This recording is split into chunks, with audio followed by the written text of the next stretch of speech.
Ya, kembali di Tokoh Kita dan masih bersama Bang Nara, Ketua Komisi Informasi Pusat. Bang, bicara soal KIP, ini kan orang taunya mungkin lebih familiar sama KPI, kemudian juga Kominfo. Nah ini sebenarnya kalau misalnya bedanya apa sih Bang?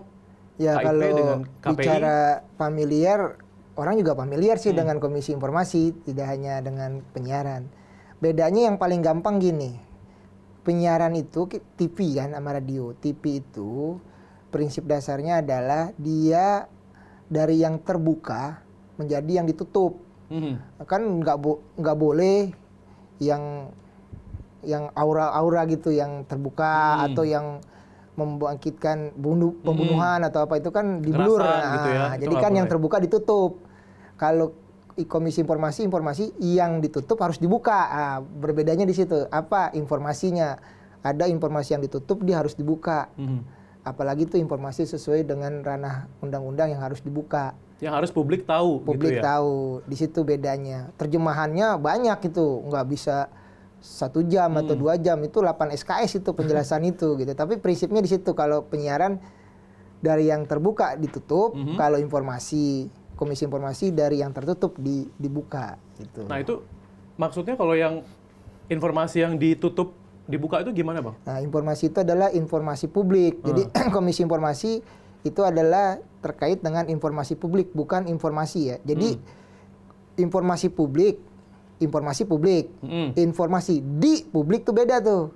Kalau informasi publik adalah informasi yang dihasilkan, dikirim, diterima, dikelola, disimpan oleh suatu badan publik. Misalkan Kominfo, misalkan Kementerian Agama, misalkan BUMN. Nah, itu informasi publik yang dihasilkan oleh badan publik itu. Itu udah badan publiknya. Informasi publiknya, informasi yang dihasilkan terkait apa? Misalkan laporan keuangan, program kerja, profil, dan yang lain-lain. Itu yang harus dibuka. Kalau informasi di publik, nah Mas Rizky ganteng nih, foto nih. Nah, kan ganteng kan, bener kan? Moto, punya grup WA. Grup WA-nya misalkan 10, satu grup WA ada 50 orang, tuh ada 500 orang tuh, chat Mas masuk tuh. Wah, itu namanya informasi beredar kan di publik. Informasi di publik.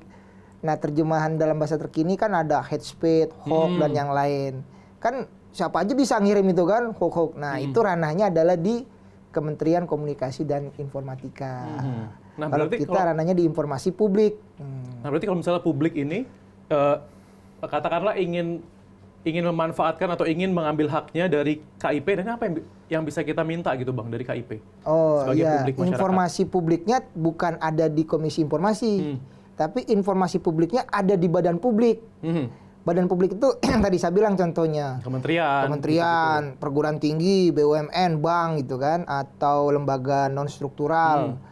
Itu informasinya di sana. Jadi setiap manusia, setiap individu bisa, setiap warga negara memintanya ke badan publik itu.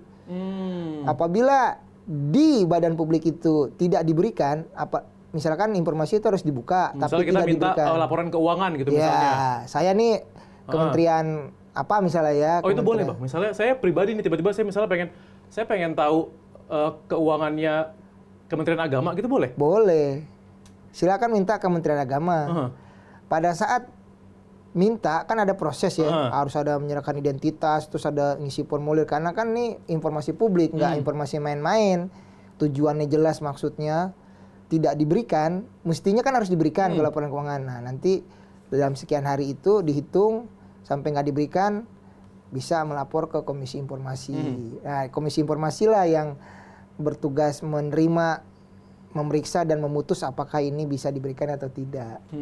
Itu. Nah ini kan sebenarnya kalau saya pribadi ini juga baru tahu nih Bang, bahwa sebenarnya kita bisa minta langsung informasi ini. Nah kalau misalnya di masyarakat sendiri, itu dari laporan yang masuk ke KIP, banyak nggak sih Bang masyarakat yang ngadu gitu, misalnya dia nggak dikasih informasi dari satu badan? Ada. Kita kan di tingkat pusat ya, kan tingkat provinsi. Jadi di setiap provinsi juga ada, di kabupaten juga ada, di pusat yang badan publiknya yang pusat.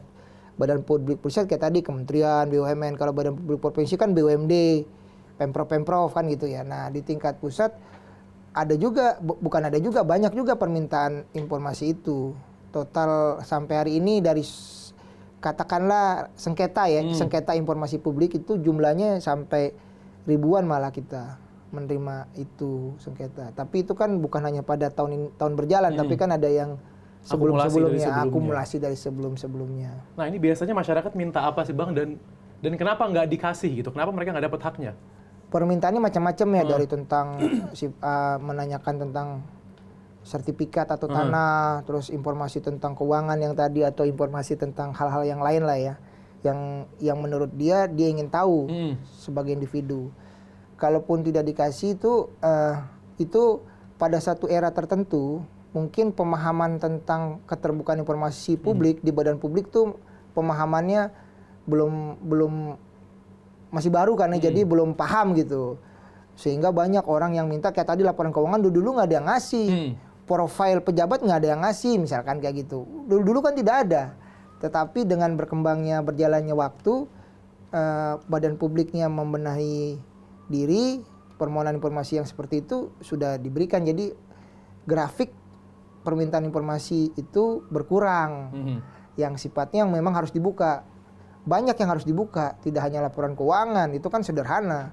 Program juga, kebijakan juga, tentang apa namanya, kalau di BUMN misalnya kan ada profil, ada laporan keuangan gitu. Keuangan itu maksudnya harus neraca, laporan terus asetnya gitu.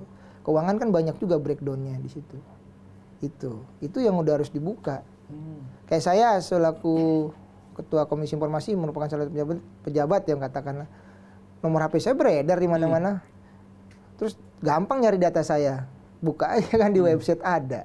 Siapa saya, siapa istri saya, nomor HP saya gitu. Malah sekarang kan LHKPN juga merupakan satu informasi yang terbuka bagi pejabat publik.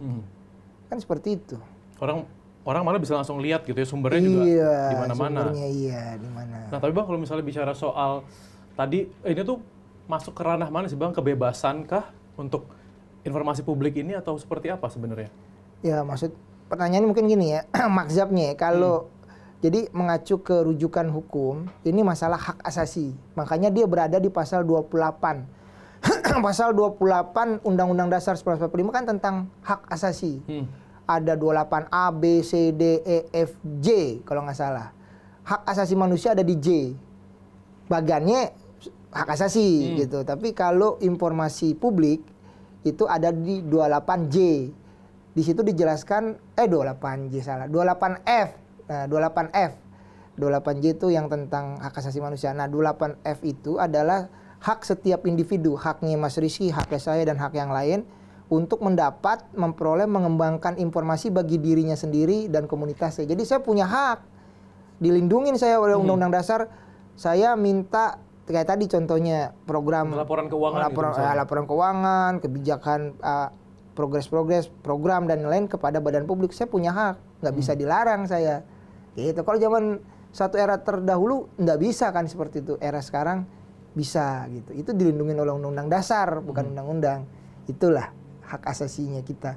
Jadi hak asasi saya, hak individu saya untuk mendapat, memperoleh dan mengembangkan informasi bagi diri saya dan komunitas saya pengembangannya. Oke, nah kalau misalnya juga nih Bang, kalau misalnya bahas tentang informasi publik, ini kan juga kalau yang paling seru mungkin kemarin pemilu kali ya Bang ya. Nah ini kita akan bahas tentang pemilu dikit, namun usaha jeda berikut tetaplah bersama kami.